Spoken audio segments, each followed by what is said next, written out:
बात अब जम्मू कश्मीर की करेंगे। कांग्रेस और एनसी के बीच गठबंधन का फॉर्मूला सामने आ गया है।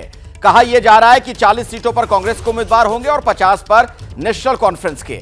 इसी पर अब बीजेपी ने हमला कर दिया है। राष्ट्रीय महामंत्री हैं बीजेपी के दुष्यंत गौतम, उन्होंने बयान दिया, जम्मू कश्मीर में बढ़ रहा है बीजेपी का जनाधार, कुछ भी कर लें जनता कर्मों को माफ नहीं करेगी।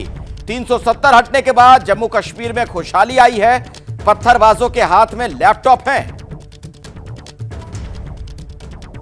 भारतीय जनता पार्टी का जिस प्रकार से जनाधार बढ़ रहा है, ये कोई भी किसी प्रकार का भी अलायंस कर रहे हैं, जनता इनके कर्मों के कारण इनको माफ़ करने वाली नहीं है।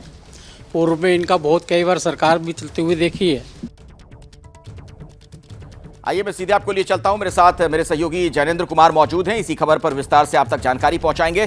तो जैनेंद्र, बीजेपी तो ये कहकर हमला कर रही है कि दोनों इसलिए साथ आ रहे हैं क्योंकि बीजेपी का जनाधार बढ़ रहा है, लेकिन ये जो समीकरण दिख रहा है 40-50 वाला, इसके पीछे की क्या कहानी है?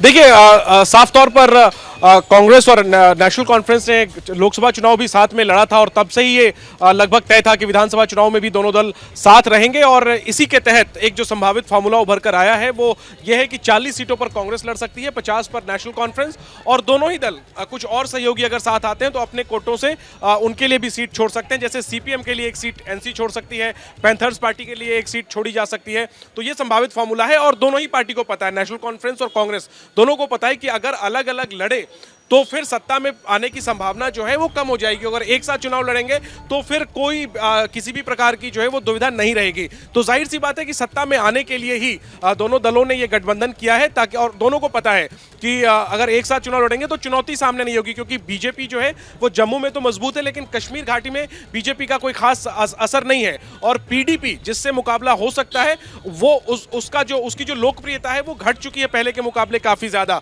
तो यही वजह है कि नेशनल कॉन्फ्रेंस और कांग्रेस ने समझौता किया है कि दोनों दल अगर साथ आ जाएंगे तो फिर कोई मुकाबला नहीं रहेगा और सत्ता में वापसी जो है, सत्ता में आने की जो प्रोबेबिलिटी है वो काफी बढ़ जाएगी। ठीक है, इस गठबंधन की जो इनसाइड स्टोरी है वो समझाने के लिए शुक्रिया जैनेंद्र, आपके पास मैं दोबारा भी आऊंगा।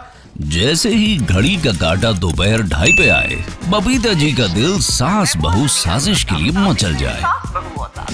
और ये है इनकी बहू, पूरे दिन ऑफिस की टेंशन हो जाए गॉन जब ये करें अपना फेवरेट शो फ्री टाइम पे ऑन।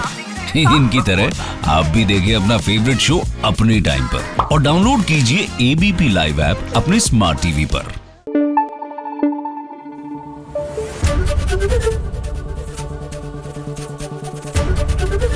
एबीपी न्यूज आपको रखे आगे।